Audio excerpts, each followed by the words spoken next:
할렐루야. 6월 마지막 제 주일 예배 주님의 이름으로 드리겠습니다. 우리 예배를 위해서 준비 찬송가 301장 부르시겠습니다. 지금까지 지내온 것.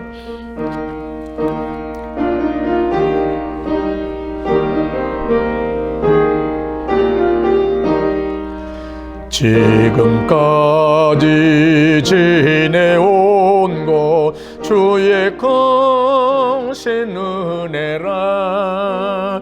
끊임없는 주의 사랑 어찌 이리 말하랴.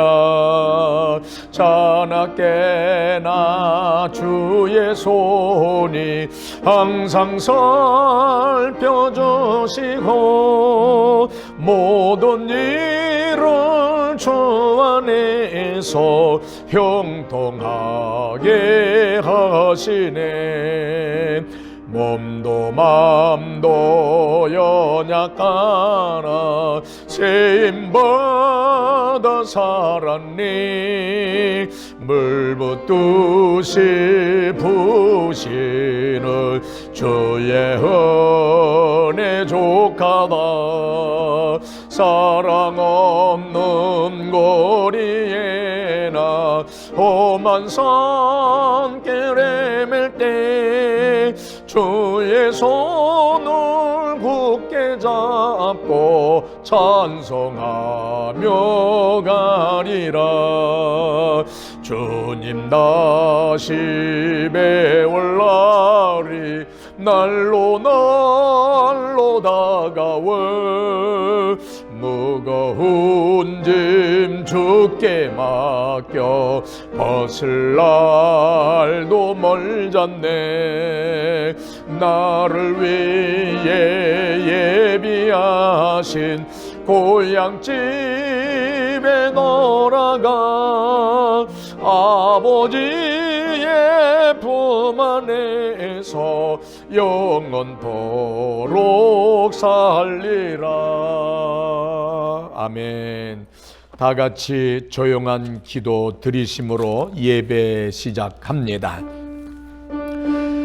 나의 힘이신 여호와여, 내가 주를 사랑하나이다. 여호와는 나의 반석이시여 나의 요새시여 나를 건지시는 이시여 나의 하나님이시여 내가 그 안에 피할 나의 바위시여 나의 방패시여 나의 구원의 뿌리시여 나의 산성이시로다. 아멘. 사도신경으로 신앙고백 다 같이 하시겠습니다. 전능하사 천지를 만드신 하나님 아버지를 내가 믿사오며 그 외아들 우리 주 예수 그리스도를 믿사오니 이는 성령으로 잉태하사 동정녀 마리아에게 나시고 본디오 빌라도에게 고난을 받으사 십자가에 못 박혀 죽으시고 장사한 지 사흘 만에 죽은 자 가운데서 다시 살아나시며 하늘에 오르사 전능하신 하나님 우편에 앉아 계시다가 저리로서 산 자와 죽은 자를 심판하러 오시리라. 성령을 믿사오며 거룩한 공회와 성도가 서로 교통하는 것과 죄를 사하여 주시는 것과 몸이 다시 사는 것과 영원히 사는 것을 믿사옵나이다. 아멘. 교동문은 오늘 26번을 보시겠습니다. 교동문 26번입니다. 교동문 26번 시편 제 50편입니다. 다 찾으신 줄 아시고 한 목소리로 교독합니다. 내 백성아 들을지어다. 내가 말하리라. 이스라엘아 내가 네게 증언하리라. 나는 하나님 곧 내 하나님이로다. 나는 네 재물 때문에 너를 책망하지는 아니하리니 네 번제가 항상 내 앞에 있음이로다. 내가 네 집에서 숫소나 네 우리에서 숫 염소를 가져가지 아니하리니 이는 성림의 짐승들과 것이며 산의 모든 새들도 내가 아는 것이며 들의 짐승도 내 것이미로다. 내가 가려면 두려도 내게 이르지 아니할 것은 세계와 거기에 충만한 것이 내 것이미로다. 내가 수소의 고기를 먹으며 염소의 피를 마시겠느냐? 감사로 하나님께 제사를 드리며 지존하신 이에게 내 서원을 갚고 다 같이요. 환난 날에 나를 부르라. 내가 너를 건지리니 네가 나를 영화롭게 하리라. 아멘. 만복의 근원 하나님 온 백성 찬송 부리고 조천사여 찬송하세. 찬송 성부 성자 성령 아멘. 찬송가 15장 부르시고 오늘도 이충식 목사님께서 우리를 대표해서 기도해 주시겠습니다.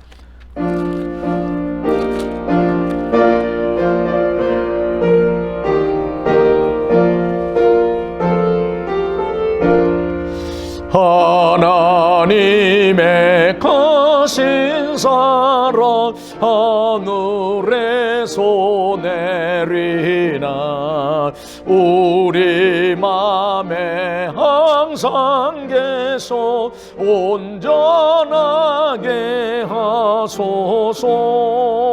오래 주는 자비하사 사랑 무한하시니 두려워서 떠는 자를 구원하여 줍소서.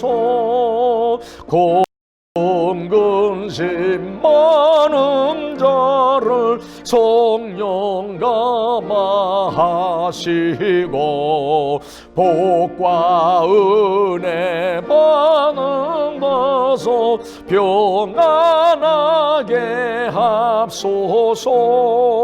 처음과 끝이 되신 주님 항상 하소서. 마귀 유혹 밟는 것을 속히 끊게 하소서. 전능하신 아버지여 주의 능력 주시고 우리 맘에 임하셔서 또 나가지 맙소. 아멘. 주께 영광 항상 돌려 천사처럼 섬기며 주의 사랑 영원토록 찬송하게 합소서. 우리들이 거듭나서 흠이 없게 하시고 우리 주의 크신 구원받아 온전하게 합소. 영광에서 영광에서 영광으로 천국까지 이르러 크신 사랑 하여 경배하게 합소. 영광에서 영광. 아멘.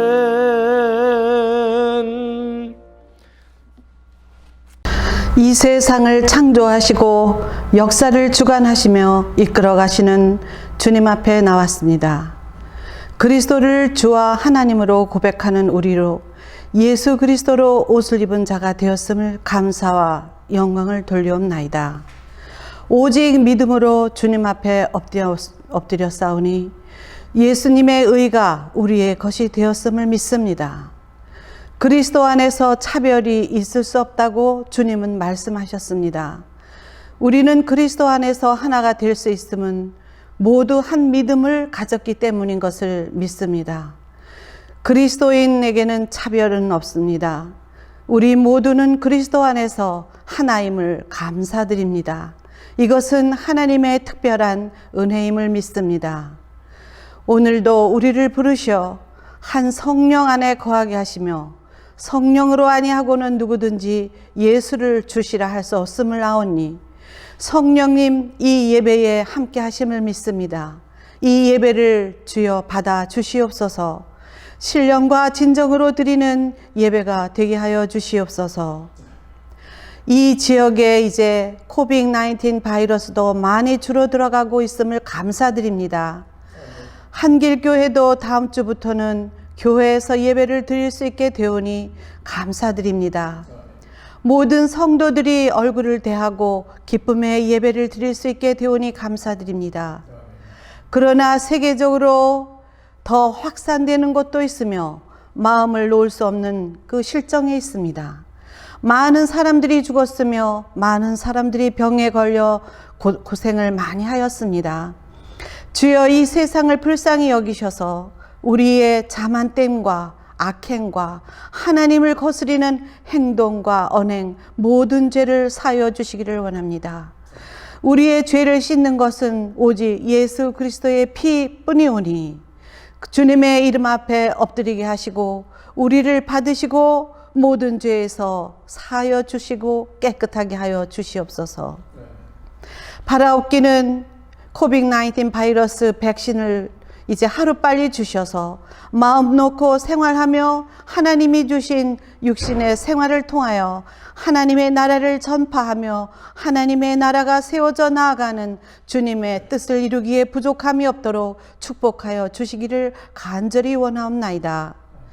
이번 기회를 통하여 모든 사람들이 하나님을 알게 하시며 모든 나라들이 하나님께로 돌아오게 하시며 주님 앞으로 나와 엎드리게 하여 주시옵소서. 악한 바이러스가 이 땅에서 완전히 물러가는 역사를 허락하여 주시옵소서. 하나님의 사람들을 많은 사람들이 보고 하나님께로 돌아오게 하여 주시옵소서. 이 사람을 보라 하시는 하나님의 표적을 나타내 주시옵소서. 미국을 축복하시는 하나님 아버지, 복음의 나라로서 세워주시며 하나님의 사람들로 이 나라가 세워져 갈 수 있도록 역사하여 주시기를 간절히 원합니다. 한국에도 역사하여 주시옵소서. 그 동안도 어려운 가운데서 축복하여 주시사 복음의 나라로 축복하신 하나님 아버지, 복음의 계절을 만들어 주셔서 땅끝까지 복음 들고 나아가는 민족으로 축복하심을 감사드립니다. 앞으로도 복음의 역사를 계속해서 이루어 나갈 수 있도록 함께하여 주시옵소서.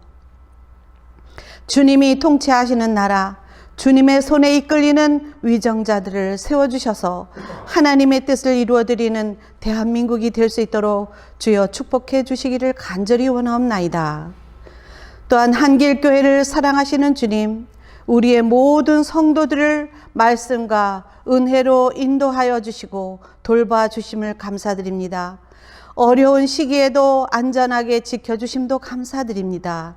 우리에게 더욱더 큰 믿음을 주셔서 마지막 때를 사는 우리에게 정금 같은 믿음으로 나아가게 하여 주시고 주님께 인정받는 우리가 되게 하여 주시옵소서. 또 우리의 선교지에도 주님 함께하여 주시사 멕시코 이사말 교회와 끼틸꼼 교회, 스틸페치 교회와 까말루 교회와 호치민 세빛 교회를 붙들어 주시사 어려운 가운데서도 흔들리지 않는 믿음의 반석 위에 세워지게 하여 주시고 일치월장 성장하는 믿음의 교회들로 주님 축복해 주시옵소서. 전염병이 침투하지 아니하도록 주님 지켜주시기를 원합니다. 오늘도 귀한 성의를 주신 하나님 아버지, 예배 위에 임재하여 주시옵소서. 예배의 모든 것을 주관하여 주셔서 영광 받으시기에 합당하게 주님 인도하여 주시기를 원합니다. 말씀을 주시는 목사님에게 성령의 기름 부음이 넘치게 하시고 말씀을 전하는 자나 받는 자가 하나가 되어 주님을 사모하며 말씀을 사모하며 사슴이 시냇물을 사모하듯이 갈급한 심령 위에 생수가 흘러넘치는 은혜의 시간이 될 수 있도록 주여 축복해 주시옵소서. 이 예배를 주님께 드리오며 진리로 오시고 우리에게 주 안에서 영원한 자유를 허락하신 우리 주 예수 그리스도의 이름으로 감사하며 기도드리옵나이다. 아멘.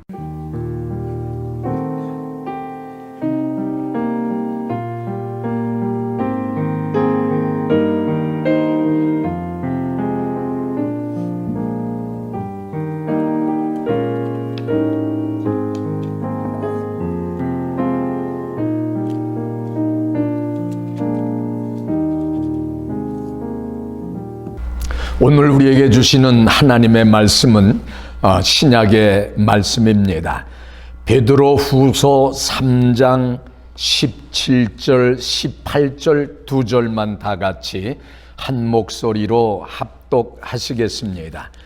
베드로 후서 3장 17절, 18절, 제 성경은 388쪽에 있습니다. 신약의 말씀 388쪽 베드로 후서 3장 17절 18절 우리 한 목소리로 다 찾으신 줄 아시고 합독합니다. 다 같이 보겠습니다. 시작. 그러므로 사랑하는 자들아 너희가 이것을 미리 알았은즉 무법한 자들의 미혹에 이끌려 너희가 굳센 데서 떨어질까 삼가라. 오직 우리 주 곧 구주 예수 그리스도의 은혜와 그를 아는 지식에서 자라가라. 영광이 이제와 영원한 날까지 그에게 있을지어다. 아멘. 이 말씀은 하나님의 말씀입니다.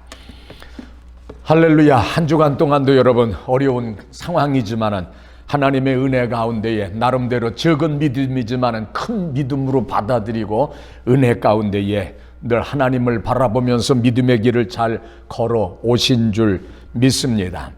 오늘 우리에게 주시는 하나님의 말씀의 제목을 저는 영적인 그 거름, 우리가 농사를 지을 적에 그 퇴비가 필요하잖아요. 시골에서 농사 질 때 보면은 풀 그냥 뜯어가지고 지게에다 이고 아니면 그냥 망택에다가 메고 그리고 난 다음에 집 앞에 돼지우리나 소 기르는 그 옆에 있는 퇴비를 갖다가 사각형으로 해가지고 차곡차곡 싸잖아요. 그리고 화장실에서 그 변들 그 인분 같은 것도 모아가지고 또 중간중간에 그 위에 그 뿌리고 그리고 뭐 그릇 씻고 난 다음에 음식 찌꺼기들 그 퇴비에다 넣고 그리고 난 다음에 계속해서 그 풀 갖다가 베가지고 싸면서 높게 싸가지고 그리고 나서 이제 농사 질 때에 그거 그 구루마루 그걸 다 담아가지고 하면서 논에다가 뿌리고 밭에다가 뿌리고 그러면서 거름을 삼으면은 거름 중에 닭똥이 저는 제일 좋은 것 같아요. 그 닭똥 냄새가 나지만 그 닭기를 찌고 팍팍 긁어가지고 돼지똥 뭐 소똥 이런 거 그 퇴비하고 섞어가지고 농사 지을 때 사용하면 얼마나 식물이고 뭐고 그냥 무럭무럭 얼마나 잘 자라납니까. 마찬가지로요 우리 영적인 생활에도 거름이 필요합니다. 비료가 필요해요. 에너지가 필요해요. 바이타민이 필요한 겁니다. 그래서 저는 오늘 제목을 영적인 거름, 영적인 비료, 칼로리, 그 다음에 바이타민 이렇게 잡아봤어요. 살시아 랜드먼이라고 하는 그런 그 유대 사람이 있습니다. 이분이 지은 탈무드의 유머라고 하는 그런 책이 있어요.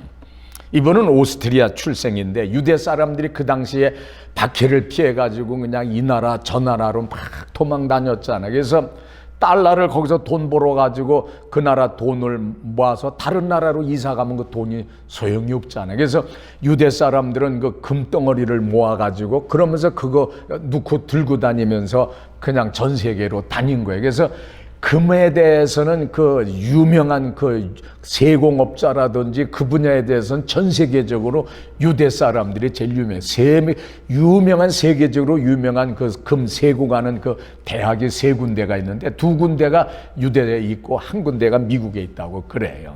금덩어리를 대신 그 들고 다니는 거죠. 그래서 이분들은 어릴 때부터 이 나라 저 나라로 박해를 피해서 디아스포라의 그 생활을 했어요. 이 살샤 랜드먼이라고 하는 사람들도 그분 중에 하나예요.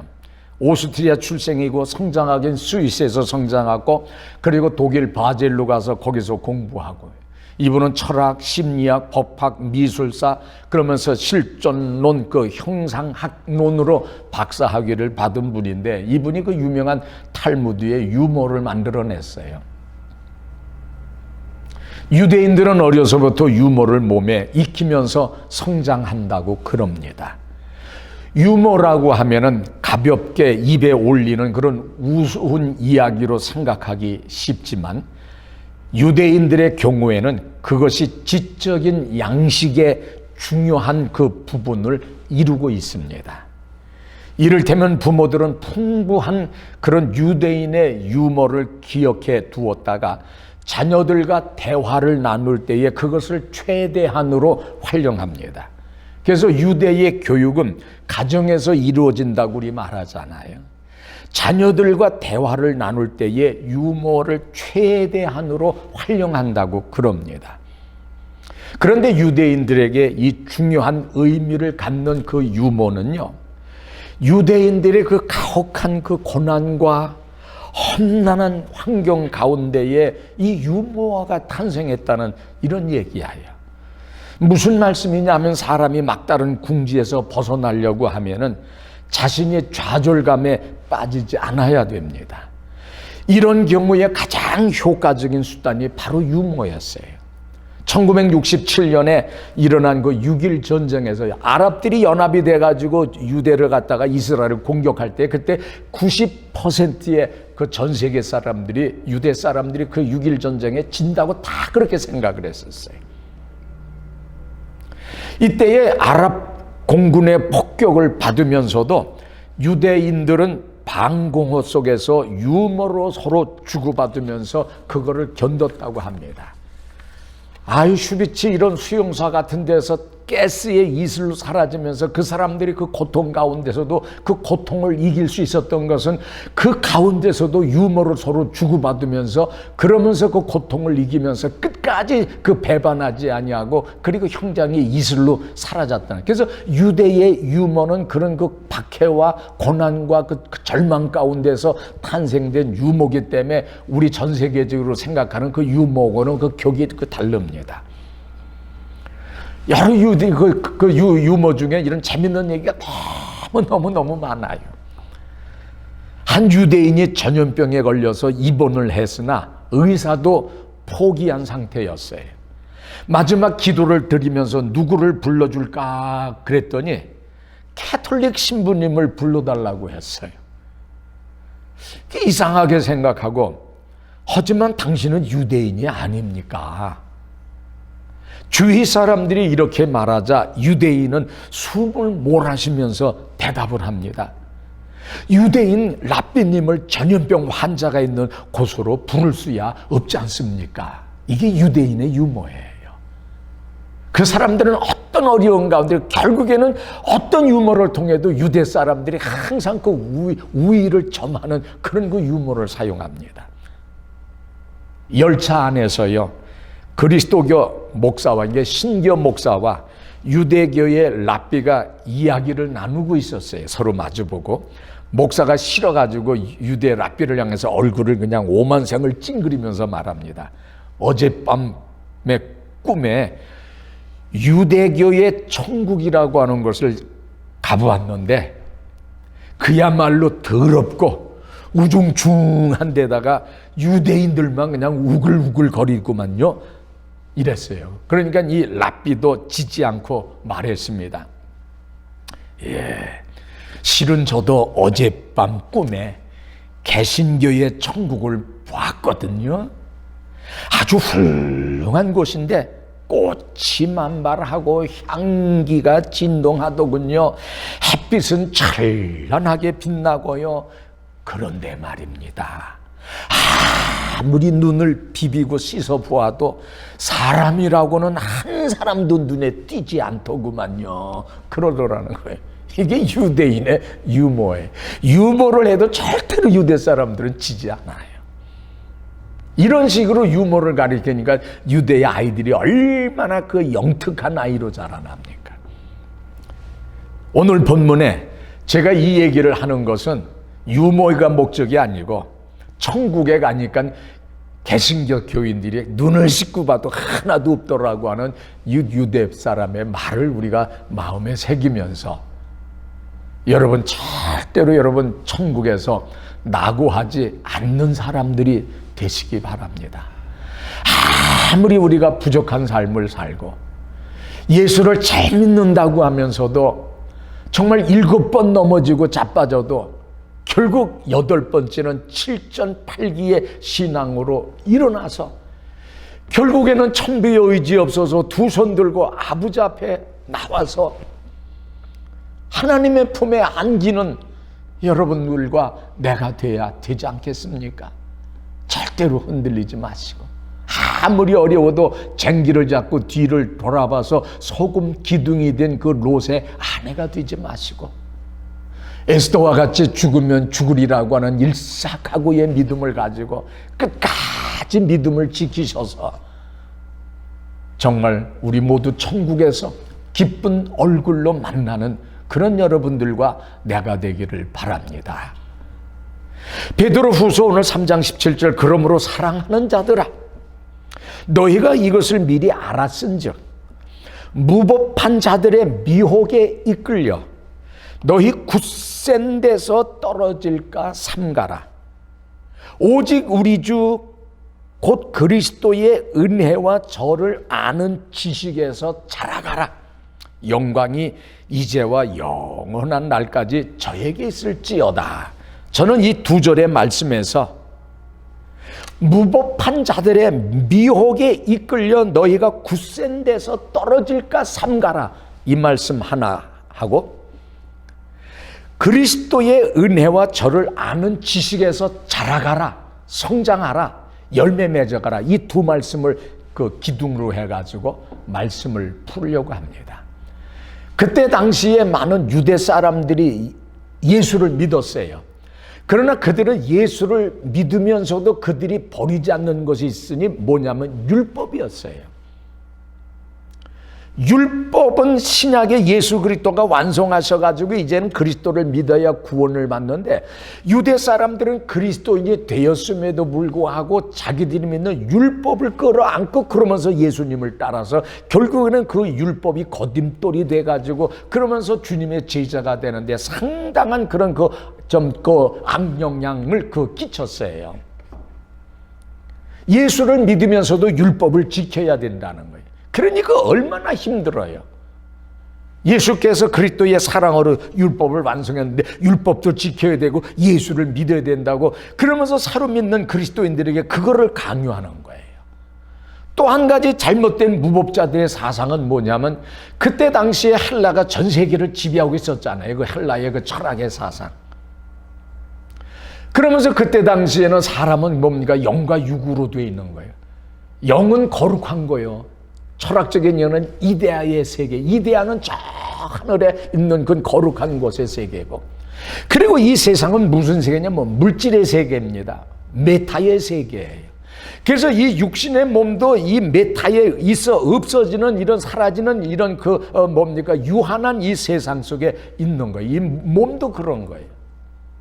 그렇기 때문에 없어지는 이 몸은 거룩한 것이 아니고 우리들의 마음속에 들어있는 그 이데아 정신세계만이 영원한 것이고, 그리고 그 영원한 진리가 이 메타 육체라고 하는 이 더러운 이 세상의 육체라고 하는 이 몸에 영원한 진리가 갖춰져 있는 거예요. 그래서 우리가 죽는다고 하는 것은 이 메타의 육신의 이 몸이 무너지면 이 속에 있는 영혼이, 이 영원한 것이 자유를 받아가지고 저 이데의 세계로 가. 그래서 영과 육을 이분법하는 거예요. 이 세속주의와 그 영주의, 이걸 영지주의라고, 싱크리티즘 혼합주의, 영지주의라고 그러죠.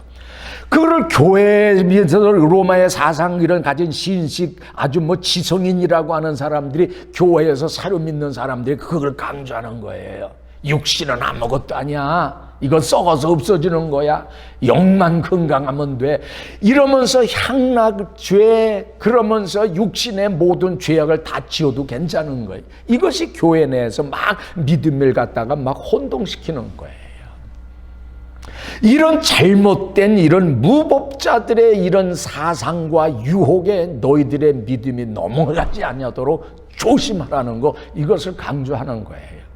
그리고 너희들의 믿음이 이런 환난과 유혹과 시험이 있는 이 가운데서 정체되지 말고 그 어려운 가운데서도 여러분의 신앙이 계속 성장하고 자라라고 하는 것을 오늘 본문에서 두 가지로 강조하는 것이에요.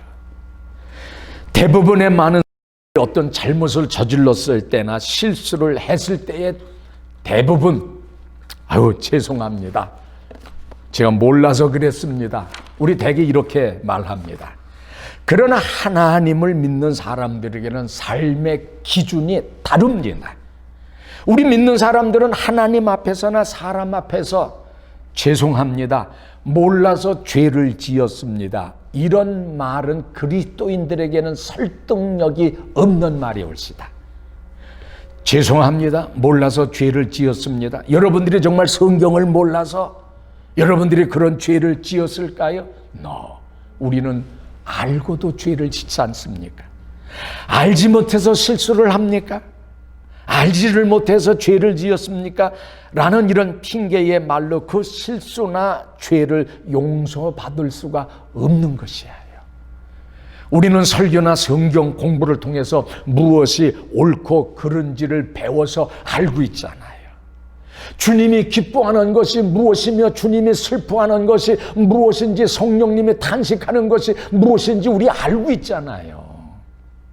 그리고 우리가 믿음의 길을 행할 때에 받을 수 있는 축복의 보상도 어떤 것이라고 하는 것을 우리는 이미 다 알고 있잖아요. 그릇된 길로 우리가 가게 됐을 때에 그 불행의 결과도 어떤 것이라고 하는 것을 우리는 잘 알고 있잖아요. 몰라서 죄를 지었습니다. 이거는 우리에게는 해당되는 말이 아닙니다. 저는 이 말을 우리 그리스도인들은 인생에 대한 기초가 있는 사람들이라고 말씀드리고 싶어요. 우리들은 하나님 말씀에 기초한 신앙의 뿌리를 받고 있는 사람들이잖아요. 제임스 아케이드 같은 사람은 자신의 마음은 폈다가도 우리들의 마음은 어떤 날은 그냥 활짝 개기도 하고 그냥 이렇게 흐리기도 하고 또 다시 또 접다가 또 이렇게 피는 이런 침대나 이런 모포와 같은 것이 아니라 결정적으로 확고부동하게 만들어진 것이라고 하는 거예요. 우리들의 마음이 상황에 따라서 이랬다 저랬다 침대 폈다 접었다 하는 담요 겠다 폈다 하는 그런 것이 아니고 믿는 사람들의 마음은 확고부동하게 흔들리지 않는 굳건한 그런 마음을 가진 사람들이라는 겁니다. 우리 그리스도인들에게는 어떤 부동적인 것, 결코 흔들리지 않는 확고한 것이 있는데 그것은 바로 신앙의 기초가 있기 때문이라고 그랬어요. 아멘이시죠? 우리 그리스도인들은 예수 그리스도는 주, 큐리오스, 나의 선생님이나 아도나이, 나의 주님이라는 겁니다. 이거를 믿고 고백하고 행동하는 확고부동한 그런 믿음의 사람들이라고 하는 거예요. 확고부동이 뭡니까? 확고해서 흔들리거나 움직이지 않는다는 거예요. 베드로후서 3장 17절 그러므로 사랑하는 자들아 너희가 이것을 미리 알았은즉 제가 지금 얘기한 이런 것을 여러분 다 알고 있잖아요. 그런즉 무법한 자들의 미혹에 이끌려서 너희 굳센 데서 떨어질까 조심하라 삼가라 그 얘기입니다. 미혹이 뭐예요? 무엇에 홀려가지고 정신을 그냥 차리지 못하는 거예요. 재물에 여러분이 미혹돼 보세요. 그냥 신앙이 뭔지 신앙도 팔아먹고 그냥 세상도 팔아먹고 그냥 다 팔아먹어요. 젊은 남자 여자들이 그냥 뭡니까? 남자 여자한테 사랑에 미쳐버리세요. 그냥 뭐 가정이고 뭐고 그냥 상관없이 하면서 이런 거 우리가 믿는 사람들도 세속에 미혹되면 조심하라는 겁니다. 정신이 헷갈려서 갈팡질팡하는 것을 미혹이라는 겁니다. 그리스도인들은 신앙이 정지되지 아니하고 계속 전진, 계속 성장, 계속 발전, 계속 열매 맺는 그런 신앙인이라는 겁니다. 18절 오직 우리 주 곧 그리스도의 은혜와 저를 아는 지식에서 자라. 아는 지식에서 자라. 자라한다고 하는 건 성장한다, 전진한다, 발전한다, 성숙한다. 어디까지? 천국 가는 날까지. 하늘 보좌에 앉아 계신 하나님을 찬양하는 날까지.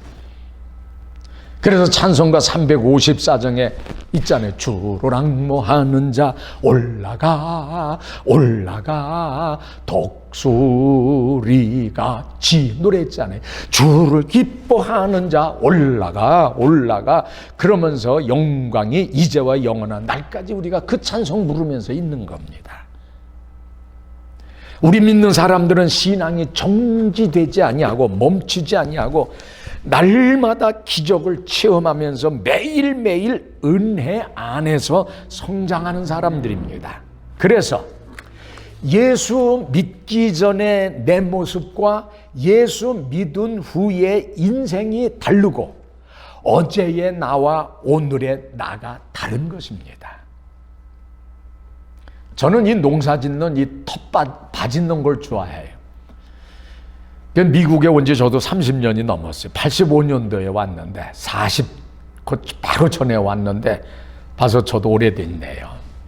근데 저는 교회가 이상하게 미국에서도 교회 있는 데마다 교회 없으면 그냥 교회를 샀고요. 그리고 교회에서만 반드시 교회 땅이 있어가지고 밭농사를 꼭 졌어요. 옛날에 시골에 살 적에도 뭐 시골도 아니죠. 수원 시내고 좀 시내에 살았습니다만 바로 집 앞에 요만한 텃밭이 있어가지고 상추 심고 아욱 심고 뭐 옥수수 심고 오이 심고 배추 심고 무 심고 그래가지고 그냥 바로 대문 앞에 그냥 마당가니까 그냥 학교 갔다 오고 저녁이고 그냥 쌈 같은 거 그냥 해가지고 그냥 그 대청 마루에서 뭐 동네 사람들 그땐 가난할 때기 때문에 다들 와가지고 그냥 마루에다가 우리 어머니가 그냥 된장 고추장 섞어가지고 소쿠에다가 그냥 쌈 넣고 그러면 밥들 넣고 그러면 그냥 동네 그냥 어르신네들 할머니 이런 분들이 그냥 먹을 게 없을 때니까는요 와서 그냥 10여 명씩 그냥 먹고 그냥 식사들 하고 이러면서 가던 그런 그 기억이 나요. 상추에다가 그냥 아욱에다가 깻잎에다가 그냥 거기다 된장 발라가지고 밥 넣고 그냥 집어먹고 씹으면 얼마나 맛있습니까? 그런 기억이 있어가지고 그냥 가는 데마다 저는 그냥 밭이 없어도 그냥 잔디 그냥 파헤쳐가지고 요만한 텃밭을 만들어가지고 그냥 다 심어요. 그냥 우리 교회 앞에도 그냥 뭐 심었어요. 그냥 요새 그냥 상추, 그냥 깨, 그냥 오이, 호박, 그냥 고추, 그냥 다 심었어요. 그냥 요만한 데다가. 근데 불과 한 달 전만 해도 맨 땅에다가 그 뜰에다가 손에 잡히지도 않는 거 별 볼 일 없는 작은 씨들을 뿌렸는데 그냥 어느새 잎사귀가 무성하고 꽃이 피면서 열매들을 맺고 있잖아요. 마찬가지로 우리 신앙생활에도요. 처음에는 아무것도 없는 것 같지만 시간이 지날수록 믿음의 열매들이 주렁주렁 열매가 되는 거예요. 예수님께서 예루살렘에 오셨다가 날이 저물어 베다니의 동네로 오셔서 쉬셨어요. 예루살렘에서 가까웠어요. 다음날 이른 아침에 다시 예루살렘 성으로 들어가시는 예수님께서 시장하셨던 자의 길가에 있는 잎이 무성한 무화과 나무를 보시고 혹시나 그 나무에 열매가 있을까 해서 그리로 가셨어요. 하지만 잎사귀밖에는 아무것도 없었어요. 기대와는 달리 아무것도 얻지 못하신 예수님께서는 마태복음 19장 19절 길가에서 한 무화과 나무를 보시고 그리로 가서 잎사귀밖에 아무것도 얻지 못하시고 나무에게 이르시되 이제부터 영원토록 네게 열매가 맺히지 못하리라 하시니 무화과 나무는 곧 말라버렸다. 이렇게 기록이 되어 있어요. 신앙의 열매를 맺지 못하는 우리들에게 경종을 울려주는 하나님의 말씀이 올시다. 마태복음 3장 10절, 이미 도끼가 나무 뿌리에 놓였으니 좋은 열매 맺지 아니하는 나무마다 찍어 불에 던지우리라 그랬어요. 누가복음 13장 7절, 과원지기에게 이르되 내가 3년을 와서 이 무화과 나무의 실과를 구하되 얻지 못하니 찍어버리라. 어찌하여 땅만 버리느냐 그랬어요. 성령의 열매 9가지가 뭡니까? 사랑과 희락과 화평과 오래 참음과 자비와 양성, 충성, 온유, 절제, 이거잖아요. 저는 이 성령의 9가지 열매를 사이, 화호, 자양, 충언, 절제 이렇게 해가지고 9가지 열매를 저는 이렇게 외워요. 성령을 받았으면 이런 9가지 열매가 있어야 되는 거예요. 여러분이 주님의 참된 제자라고 하나님의 백성이라면 이런 성령의 9가지 열매가 우리들의 삶의 증거의 열매로 나타나야 된다는 거예요. 열매가 없이 쭉정이가 있는 신앙은 아무 의미가 없잖아요. 무화과 나무와 포도나무는 이스라엘을 상징하는 대표적인 나무일시다. 평화와 안정, 번영을 상징하는 나무이기도 합니다. 열매가 없다는 것은 하나님의 심판, 재앙, 저주를 상징하는 거예요. 고층 건물이 하늘에 높이 솟아있는 것은 견고한 기초 위에 서 있기 때문에, 맨하튼이 그렇잖아요. 큰 나무가 많은 가지와 함께 높은 하늘에 뻗어 올라갈 수 있는 것은 깊은 뿌리를 가지고 있기 때문이에요. 지금 중국에는 뭐 30몇 개 성이 그냥 물바다가 돼가지고 샨샤댐이 지금 오늘날 무너졌다 하면은 그게 난리가 나는 거예요. 그러면 그냥 중국에 그게 그냥 엄청난 그 재앙이 오는 건데, 지금 그런 위험 속에서 지금 36개 성인가 그냥 물난리가 나가지고 난리가 나면 집이 무너져가고 옛날 그 고성들 그 같이 있는 그것도 다 무너지고 그냥 땅이 무너지고 그냥 개벽이 일어나고 있어요. 하나님의 그 나쁜 그런 기운이 지금 중국 본토를 지금 휩쓸고 있어요. 지금 언론에서 그거를 다 감추고 좋은 것만 보도해서 그렇죠. 그리고 만약에 이번에 댐이 무너져가지고 샨샤댐이 무너져가지고 하면은요, 그 중국 사람들이요, 원자력 발전소를 어디다 세운 줄 아세요? 다 우리나라 이쪽에요. 우리나라 쪽으로 향한 그 쪽으로 해가지고 36개인가의 그 원자력 발전소가 다 이쪽에 있어요. 우리나라 쪽에 다 있어요. 그 바다를 향해. 그래서 그 산샤댐이 무너져가지고 쓰러져 내려오기 시작을 하면요, 제주도 그 우쪽으로 해가지고 방사선 그게 완전히 이쪽으로 다 흘러 넘치게 돼 있어요. 미안합니다. 원자력 발전소를 왜 중국 중간중간에 하지 않고 왜 우리나라 쪽의 바닷가 쪽으로 30개를 쫙 해놔가지고 그게 홍수가 돼가지고 무너지면 그게 우리나라를 중심으로 해가지고 이쪽 원자 저기가 다 밀려오게 됐어요. 우리나라 아무 얘기 못 하잖아. 이런 거에 대해서 문제 제기하지 않잖아요. 그냥 이래면서 어떻게 정치를 하려고 그래요. 그냥 어떤 데는 그냥 화가 날 때가 있어요. 기도할 뿐이죠. 뿌리가 없으면 안 돼. 종교개혁자 마르틴 루터는 믿음은 태산을 없애버리거나 그 산의 터널을 뚫고 통과한다 그랬어요. 마찬가지로 그리스도인들의 인생은 예수님의 말씀 안에 깊게 뿌리를 박아서 세상 밖으로 하나님 앞으로 계속해서 뻗어 올라가야 합니다. 뻗어 올라가기 위해서는, 성장하기 위해서는 좋은 옥토밭에 좋은 걸음이 있어야 돼요. 그래서 오늘 저는 제목을 영적인 그 걸음, 비료, 에너지라고 그래서 잡은 거예요. 우리들의 영적 생활에도 영적인 걸음이 필요해요. 비대에 비하면 비료에 그 뭡니까? 그 3대 요소가 있잖아요. 칼슘, 칼륨, 이러면서 4가지의 그 저기가 있잖아요. 그거 해가지고 그 비료를 질소라든지 인이라든지 이런 걸 그 뿌릴 적에 뿌리가 자라게 하고 잎사귀가 하고 열매가 맺히게 하고 그러잖아요. 우리 신앙생활에도 마찬가지예요. 영적인 걸음이 좀 있어야 돼. 아무리 우리 텃밭이 있어도요, 거름을 안 주면 안 돼요. 저는 닭똥을 갖다가 그 마켓에서 사다 하는데, 여기 닭은 다 그 뭡니까, 과학적으로 그거 다 드라이 시키고 세균을 갖다가 다 죽이고 이렇게 건조하게 만들었기 때문에 건강에는 아무 이상이 없어요. 근데 역시 그걸 놓아야 그 모든 게 잘 자라요. 거름 안 주면 소용없어요. 우리 영적인 생활에도요, 영적인 거름이 필요해요. 비료는 건강하게 자라게 해주고 온갖 병충해로부터 보호해주는 역할을 해요. 첫 번째 우리 영적인 거름이 뭐냐? 기도입니다. 기도. 우리의 영이 잘 자라게 하는 그 비료가 뭡니까? 기도예요. 기도. 기도는 우리 그리스도인들의 생명에 담긴 호흡이라고 그러잖아요. 기도 없이는 결코 우리는 성장할 수 없잖아요. 살 수도 없어요. 숨만 쉬고 살 수 없는 것처럼 기도하지 않고는 살 수가 없는 거예요. 기도하지 않고는 그리스도인이라고 얘기할 수가 없는 거예요. 기도야말로 그리스도인들에게 있어서 으뜸가는 영적인 거름, 영적인 그 바이타민이 올시다. 예수님께서도 기도가 필요하셨잖아요. 산에 오르셔서 밤새도록 땀방울이 떨어지도록 간절히 기도합니다.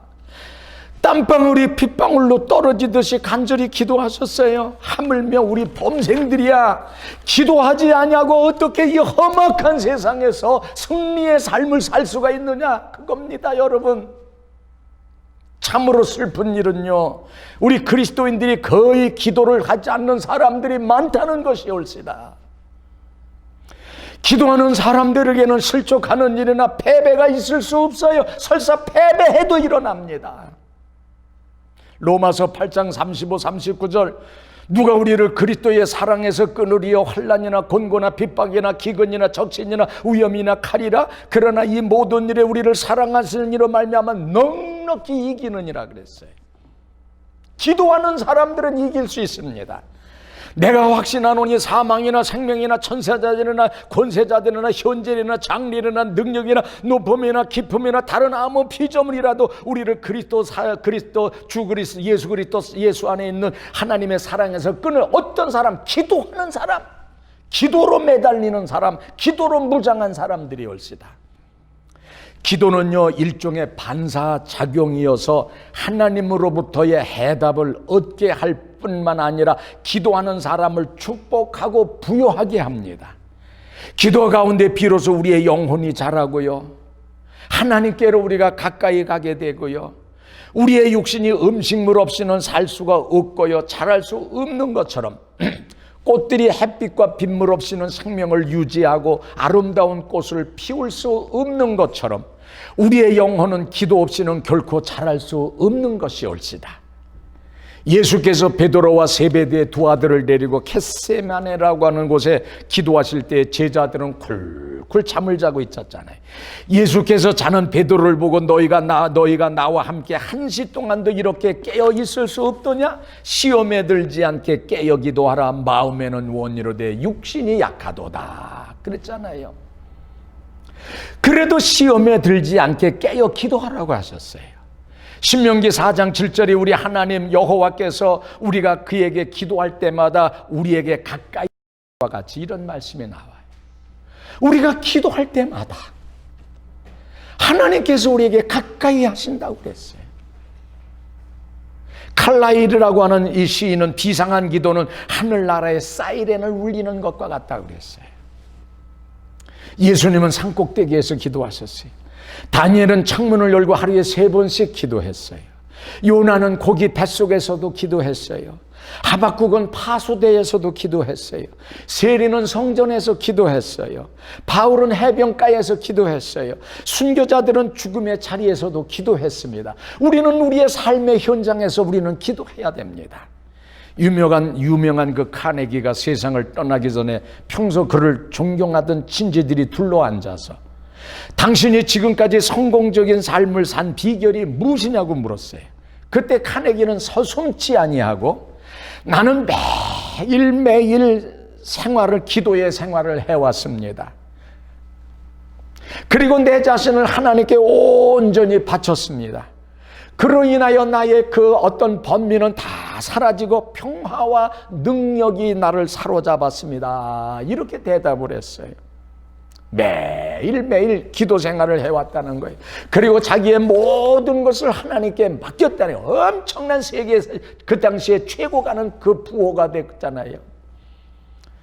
두 번째로 우리의 영적인 그 걸음은요, 날마다 죄를 자복하는 회개의 역사올시다.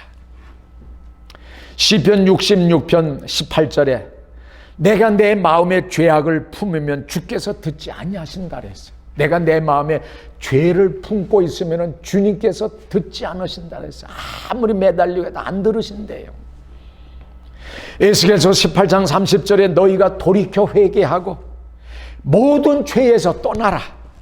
그렇게 하면 죄악이 너희를 패망케 하지 아니하리라 그랬어요. 여러분과 나는 예수 그리스도 앞에 나와서 죄를 자백하고 죄사함을 얻어서 주님의 백성이 되었습니다. 그러나 우리의 영적인 싸움은 지금까지도 계속되고 있어요. 사탄 원수마귀는 우리가 가는 곳마다 덫을 쳐놓고요, 우리를 죄 가운데로 유혹을 하고 있습니다. 어떻게 해서든지 우리로 하여금 주님을 실망시키는 일을 하게끔 시시각각으로 틈을 노리면서 우리를 유혹하고 있어요. 그리고 결국에는 마귀의 유혹에 넘어가 생각으로 범죄하고 입으로 범죄하고 행실로 범죄하게 합니다. 죄를 범할 때마다 우리는 즉시 지은 죄를 회개해야 합니다. 몸에 암뿌리가 발견되었을 때에 초기에 얼른 때려잡아서 고쳐야지 차일 피일 미루고 그냥 두었다가는요, 나중에는 돌이킬 수 없는 지경이 돼서 목숨까지 잃게 되는 겁니다. 죄도 마찬가지입니다. 지은 죄가 내 속에서 자리를 틀고 있지 못하도록 즉시 돌이켜서 회개해야 할 것입니다. 죄를 회개하지 아니하고 죄들이 쌓이면 결국 하나님과 나 사이를 가로막게 됩니다. 크고 작은 죄를 지을 때마다 주님 앞에 무릎 꿇고 죄를 자백해야 됩니다. 하나님께서 용서를 구하는 우리의 회개의 기도를 들으시고 사해 주실 겁니다. 요한일서 1장 9절 만일 우리가 우리 죄를 자백하면 저는 미쁘시고 의로우사 우리 죄를 사하시며 모든 불의에서 우리를 깨끗하게 해주실 것이라고 약속하셨어요. 아멘입니다. TV 프로그램에 그 한국의 자연인이라고 하는 프로그램이 있는데 재밌더라고요.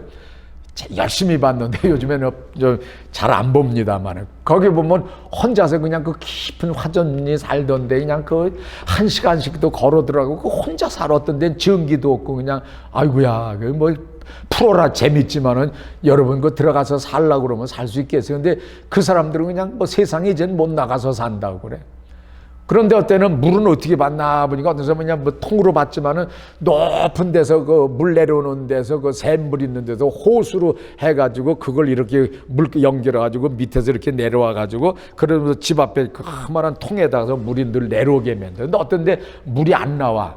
계속 카메라 기자가 쫓아서 물이 안 나오네. 그 호수 줄을 타러서 막 그 산을 올라가니까 저 산 꼭대기에 그냥 샘물이 조금씩 오르고 항아리가 많은 항아리가 있고 거기에 뭐 이게 망으로 덮어가지고 그래서 이렇게 연결되는데 보니까 그 안에 깨구리도 있고 뭐 어떤 데는 뱀도 있고 별로 먹고 다 있더라고. 근데 낙엽이 해가지고 낙엽이 쌓여가지고 그 낙엽이 호수를 막아가지고 그러면서 물이 안 내려오는 거야. 그러면 그 낙엽 다 건너내고 밑에 있는 그 물 바가지로 다 걷어내고 새로운 물이 해가지고 그러면 나중에 호수를 타서 밑에 있는 게 물이 절절절절 내려오게 되는 거예요. 파이프가 막혀서 물이 안 내려오는 거예요. 낙엽으로.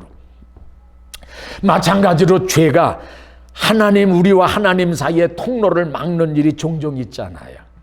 그러나 우리의 죄의 자백이 이 통로를 깨끗하게 해주는 거예요.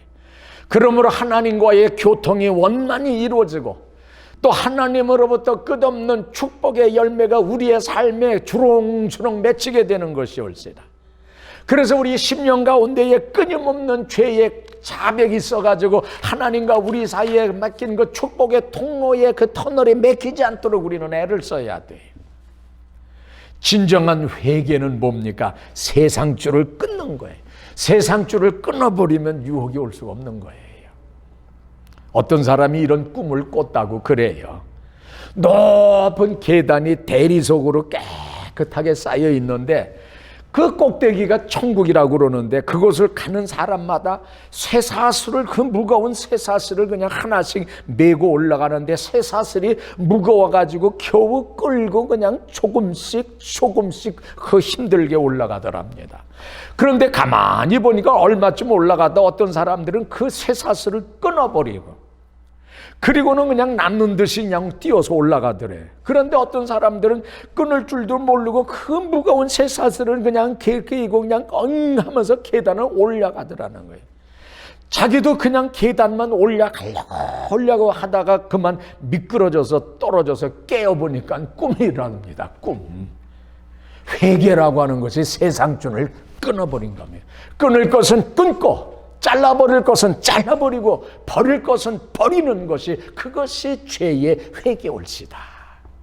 유명한 조지 피필드 목사님 참 제가 좋아해요. 요한 웨슬레 목사님하고 같이 그 복음운동을 했는데, 웨슬레 목사님은 행정적으로 조직으로 해가지고 나중에 메소드 감리교회가 커졌지만은 조지 피필드는 웨슬레 목사님보다 더 훌륭하면 훌륭하지 대단하신 분인데, 이분은 자기 자랑하는 거 이런 걸 안 하시고 이론과 빚도 없이 해가지고 그러면서 평생 그 복음을 증거한 분이 조지 피필드예요.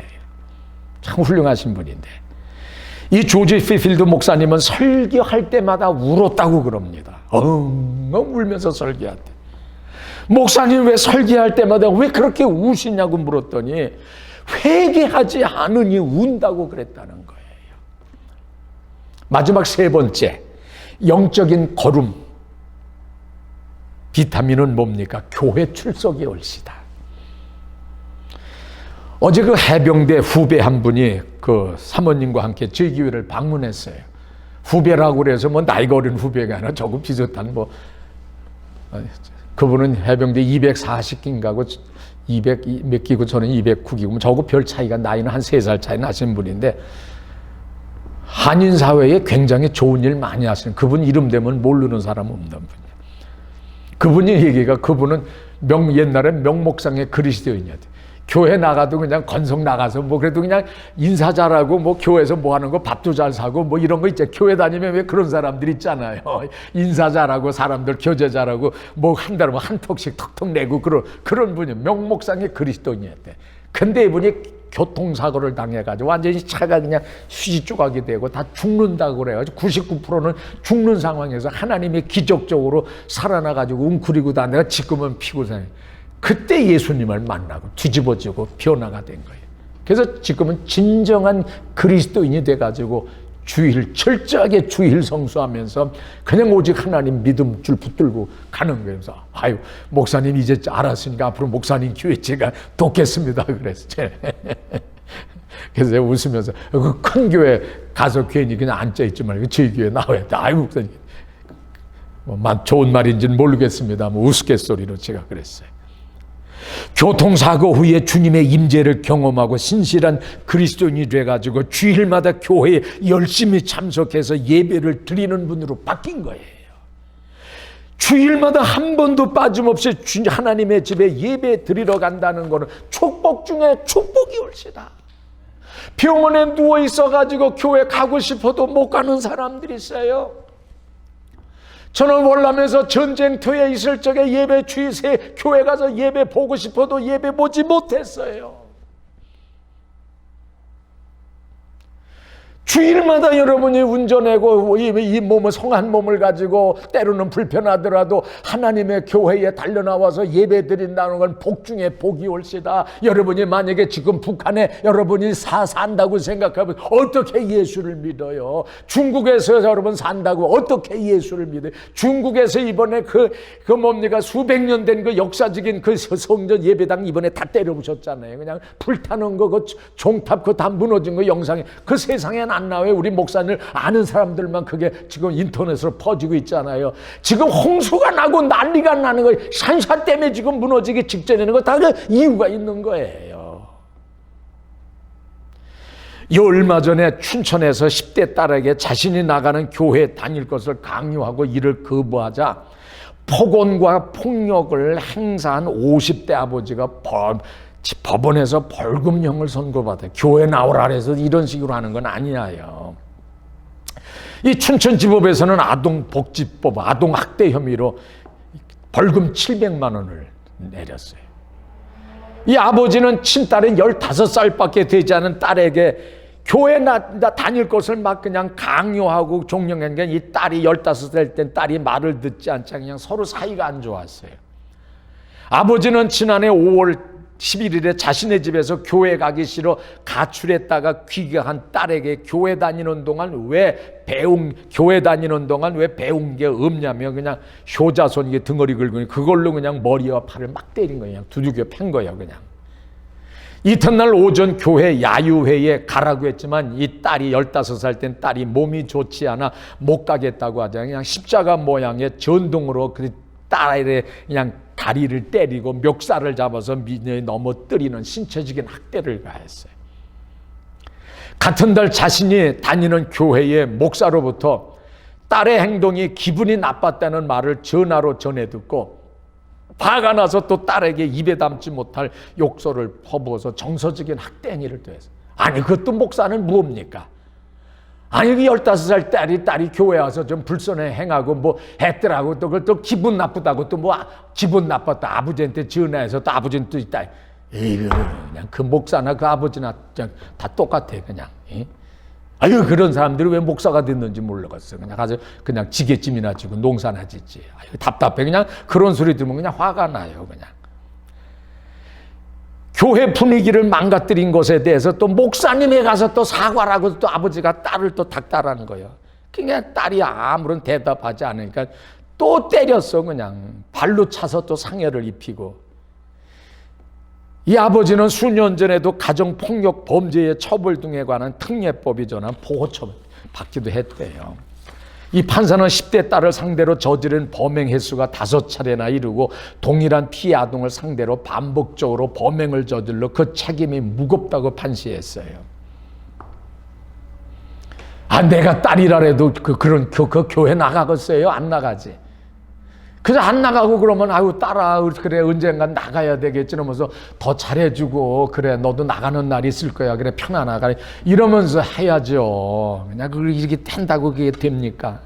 그런 교회에 누가 나가요? 안 나가죠. 여러분 뭐 예수 안 믿으면 뭐 지옥 가고 뭐 그런 식으로 전도하지 마세요. 여러분의 행실로 그냥 선하게 빛과 소금의 역할로 그냥 전도하세요. 여러분의 목사가 교인들을 교회에 열심히 나오도록 애쓰는 것은 반드시 교회를 부흥시키고자 하는 그런 목적 때문이 아닙니다.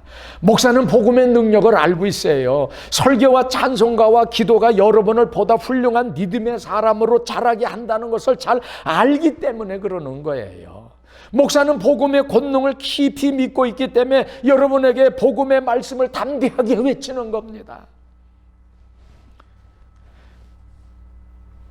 엘리너 던이라고 하는 그런 분이 교인의 10계명이라고 하는 아주 재밌는 말을 합니다. 첫째, 교회에 출석해라. 아무리 믿음이 있노라 하면서도 교회 나오지 않거나 예배 자주 빠지는 사람은 결코 믿음이 좋다고 할 수 없는 거예요. 우리 그리스도인의 첫 번째 조건은 먼저 교회나 이게 굉장히 여러분의 영적인 신앙이 자라게 하는 아주 굉장히 훌륭한 걸음이올시다. 두 번째는 교회 나올 때 일찍이 나오세요. 예배 시간 지나서 나지 말고. 저 정동교회 신학교 다니고 그럴 적에 다닐 적에요. 거기는 정동 예배당은요 11시 딱 되면 문 정문 저기 딱 닫아버립니다. 안에서는 그냥 11시 딱 되면 그냥 거룩거룩하면서 성가대가 목사님 앞으로 쫙 걸어 나오고 성가대 들어가고요. 다 일어나고요. 절대로 못 들어가요. 그리고 기도 교동문 다 끝나고 이제 앉아서 찬송 부를 때 그때 문 열어서 그때 슬금슬금 들 때 11시 되면 가차없이 닫아버려요. 저도 뉴욕에서 목회할 적에 11시 되면 문 딱 닫아버렸어요. 아 근데 여기 늦어지니까 마음이 약해가지고 나이가 먹어서 이건 못하겠더라고요. 그러나 일찍이 나오세요. 그 버릇이에요. 교회의 모든 모임에 항상 늦게 참석하는 사람들은 결코 훈련된 교인이라고 볼 수 없어요. 신앙적 훈련이 잘된 교인들은 시간을 잘 지킨다는 사실을 알아야 돼요. 세 번째, 식구들을 가능하면 모두 데리고 나오고. 네 번째, 가능한 앞자리에 앉으시고. 그리고 교회 나와서 중보 기도하고. 교회 들어오셨으면 입을 다무시고요. 누구 만났다고 기억 안 해서 저저저저 그러면 안 돼요. 사람을 만나면 그냥 눈으로 인사하시고 겸손한 마음으로 그날의 말씀을 미리, 오늘도 은혜 달라고 주보 같은 거 미리 찬송가 성경 말씀 있잖아요. 미리 찾아서 갈피를 끼워 놓는 거예요. 예배 시간에 그거 찾느냐고 추석추석 종이 남기고 막 그러면 안 돼. 미리 척척 해야 돼요. 뭐 저도 일부러 척척 안 하고 저도 일부러 여기서 찾아서 여러분 보기엔 교동문화 쪽에 남기는 게 나는데 그건 왜냐면은 여러분하고 보조를 맞추려고 그래서 제가 일부러 하는 거예요. 저도 착하고 기다리는 것보다 여러분 찾는 속도고 맞추느냐고 저도 요새 일부러 그걸 하는데 저도 어떤 데 하다 보니까 늦을 때가 있어요. 준비 안 해서 그런 것 아니고 오해하지 마세요.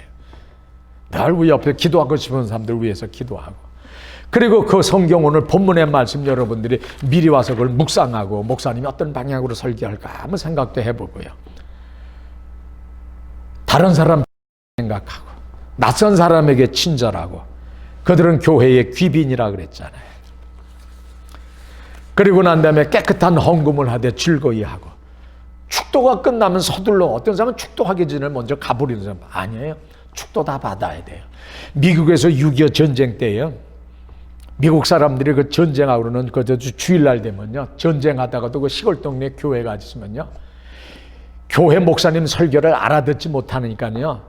설교 끝날 때쯤 가가지고 목사님 그 축도 받는 거 보고 나왔다고 하는 그런 유명한 이야기가 있잖아요. 반드시 그 축도 받으려고. 미국 사람들이 전쟁 중에서도 그 축도 받으려고 끝까지 앉아 있었다잖아요.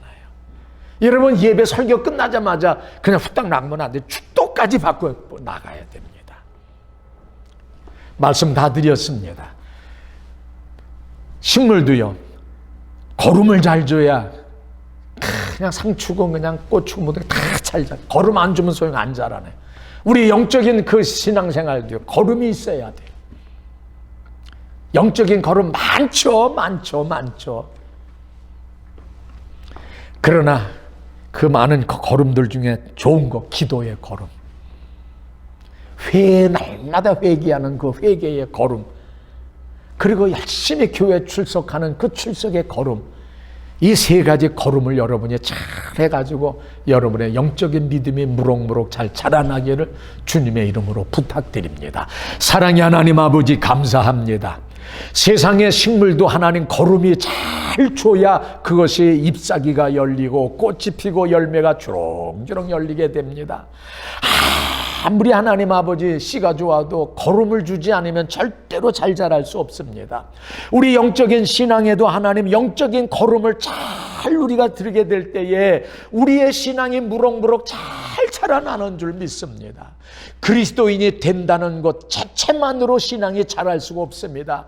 열심히 기도하고 날마다 회개하고 교회 출석 열심히 하고 하나님 말씀 열심히 듣고 많은 사람을 열심히 교회로 인도하고 찬송 열심히 부르고 이런 걸음들을 우리가 부지런히 우리 영적인 생활에 뿌리게 될 때에 우리의 영혼이 건강하게 잘 자라나는 줄 믿습니다. 영적인 건강한 사람들이 되어서 시험이나 환난이나 유혹이 아무리 와도 넘어지지 아니하고 꿋꿋하게 하나님께 영광을 돌리는 반석 같은 성도들이 되게 우리 하나님 인도하여 주시옵소서. 예수님의 이름으로 간절히 기도드립니다. 아멘. 말씀을 생각하시면서 찬송가 528장입니다. 예수가 우리를 부르는 소리 528장입니다.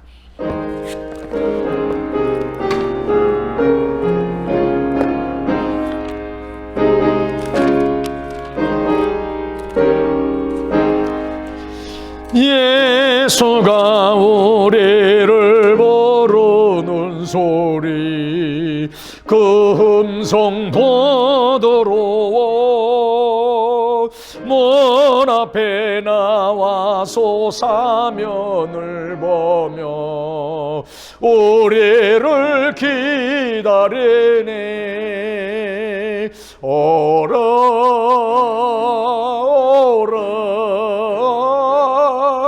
방황치 말거라. 죄 있는 자들아 이리로라. 주의 배오라 간절히 오라고 부르실 때에 우리는 지체하랴 주님의 은혜를 왜 아니 받고 못 들은 채 하려나 오라 오라 방황치 말고 오라 죄 있는 자들아 이리로라 주 예수 앞에 오 4절입니다. 우리를 위하여 예비해 두시 영원한 집이 있어 죄 많은 세상을 떠나게 될 때 영접해 주시겠네. 오라 오라 와와 방황치 말고 오라 죄 있는 자들아 내게로 오라 주 예수 앞에 오라. 기도하겠습니다. 사랑의 하나님, 오늘도 변함없이 어려운 상황이지만은 하나님의 말씀에 순종해서 가정에서 직장에서 사업터에서 때로는 어떤 분은 시간이 좀 다르더라도 철저하게 주일 성수하며 오늘 영상 예배 드릴 수 있도록 은혜 주시고 믿음 주셨음을 진심으로 감사를 드립니다. 보혜사 성령님께서 변함없이 우리의 가정을 지켜주시며 우리의 직장을 강건케 하시며 우리의 자녀들을 평안한 길로 인도하여 주시며 우리의 사업이 하나님 부끄러움을 당하지 않는 그런 번성한 건강한 사업이 되게 우리 하나님 축복하여 주시옵소서. 오늘 몸을 드리고 마음을 드리고 우리의 삶 전체를 드리고 또한 물질의 한 부분을 드려서 하나님께 영광을 돌립니다.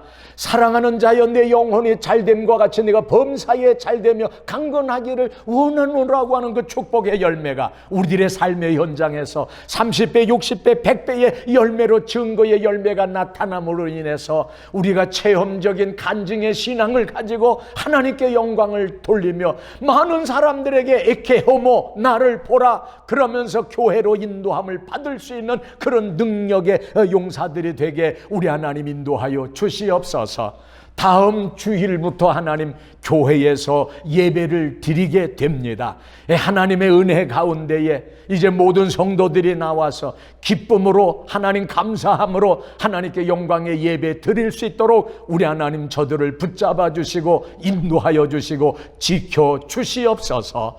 예수님의 이름으로 간절히 기도드립니다. 아멘. 할렐루야. 그동안 애쓰시고 수고하셨습니다. 7월 첫째 주일부터 교회에서 11시에 예배를 드리게 됩니다. 그래도 우리는 자체 교회가 있어서 예배 드리고 얼마나 좋아요. 미국 교회 빌려보는 교회들은 이렇게 어려운 가운데서 지금 예배들을 드리고 있습니다. 하나님께 영광 돌리고요.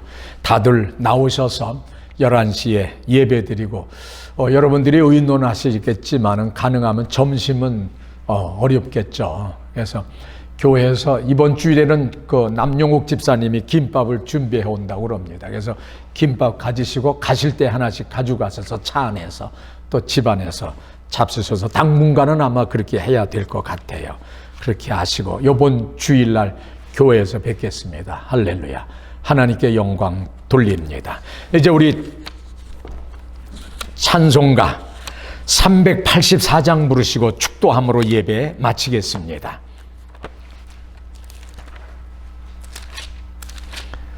(384장입니다)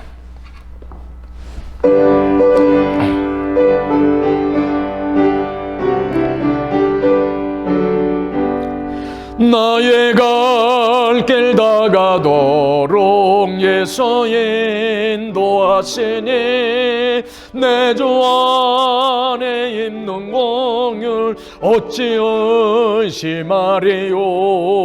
믿음으로 사는 자는 하늘 위로 받겠네. 무슨 일을 만나든지 만사형통 아래라. 무슨 일을 만나든지 만사형통 아래. 3절입니다. 나의 갈 길 다가도록 예수 인도하시니 그의 사랑 어찌 건지 말로 할 수 없도다.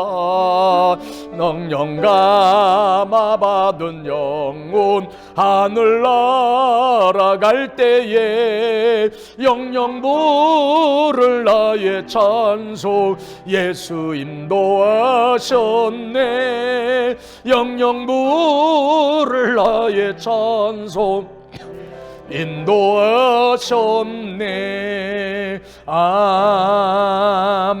아멘. 하나님 그동안 영상 예배로 아버지 앞에 영광을 돌리게 도와주셨음을 진심으로 감사를 드립니다. 앞으로도 계속해서 영상 예배 드릴 수 있도록 하나님 우리 교회를 축복하여 주시옵소서. 이제는 우리 주 예수 그리스도의 은혜와 하나님 아버지의 넓으신 사랑과 그리고 우리를 하나님 지켜주시며 인도하시며 늘 동행하여 주시는 그 성령님의 뜨거운 역사가 이제 하나님 영생 예배로 예배 드리는 우리 사랑하는 성도님들에게 이제로부터 영원토록 넘치는 축복이 함께 하시기를 간절히 축원하옵나이다. 아멘.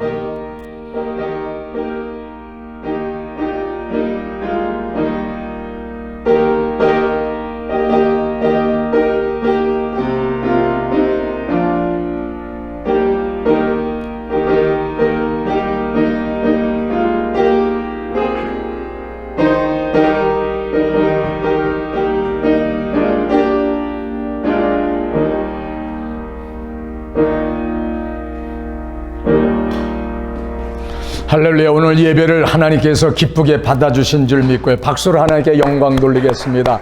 할렐루야. Praise the Lord. 하나님을 찬양합니다. 승리하셨습니다.